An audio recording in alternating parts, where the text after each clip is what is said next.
अंधेरे के बादशाह। भारतीय छोटे गांव को चांदनी रातों में डर का आभास होता था।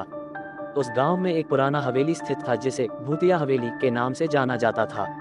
यह कहानी उस हवेली की है जिसे अंधेरे के बादशाह के नाम से डरावना माना जाता था। यह हवेली दरअसल एक भूतिया हवेली थी जहां इतनी बहुतायत सालों से एक प्रेत रहता था। लोग कहते थे कि इस हवेली में जो भी व्यक्ति या परिवार निवास करता था उन्हें अनदेखा दिखाई देने लगते थे और उनकी रूहें बांटती जाती थीं। एक बार की बात है, एक महाशय ने इस भूतिया हवेली में निवास करने का फैसला किया। उनका नाम था राजीव मल्होत्रा। राजीव अकेला था और उसे इस भूतिया हवेली के बारे में कई कहानियां सुनी थी, लेकिन उसे यकीन नहीं होता था। उसे लगता था कि ये सब बातें सिर्फ अफवाह हैं। वह सोचता था कि वह इस भूतिया हवेली में सोने के बाद इन अफवाहों को दूर कर सकेगा। इसलिए राजीव ने हवेली की कुंजी उठाई और वहां बसने चले गए। पहली रात काफी शांत रही। राजीव को किसी तरह का कोई असामान्य या डरावना अनुभव नहीं हुआ। वह सोने के लिए तैयार हो गया, लेकिन जब राजीव बिस्तर पर लेटने के लिए आवाज ही सुना, वह ध्यान से अवधि सुनता है।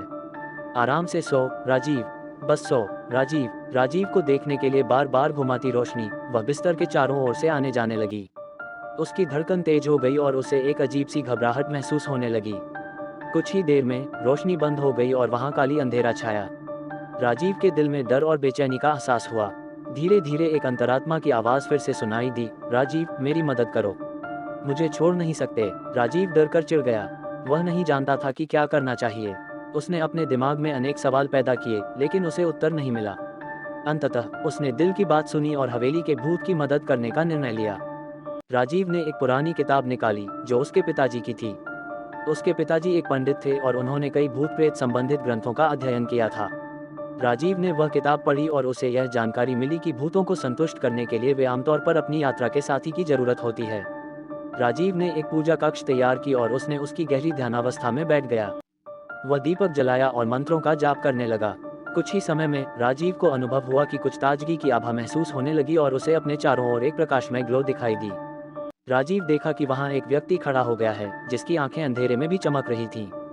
यह भूत राजीव के सामने आया और धीरे से बोला, धन्यवाद राजीव, तुमने मुझे छुड़ाया है। मैं सिर्फ इस भूतिया हवेली में फंसा था, अपनी अधूरी मुक्ति के लिए तपस्या कर रहा था। अब मैं शांति पा सकता हूँ। राजीव ने भूत से पूछा, तुम्हें यहाँ फंसाने की क्या वजह थी? भूत ने कहा, यहाँ एक क्रूर आदमी रहता था जिसने मुझे यहाँ बंद कर दिया था। वह मेरी मुक्ति को रोकने के लिए अपनी रूहों की बलि चढ़ाता था। अब जब तुमने मेरी मदद की है, मैं उस क्रूरता से मुक्त हो सकता हूँ।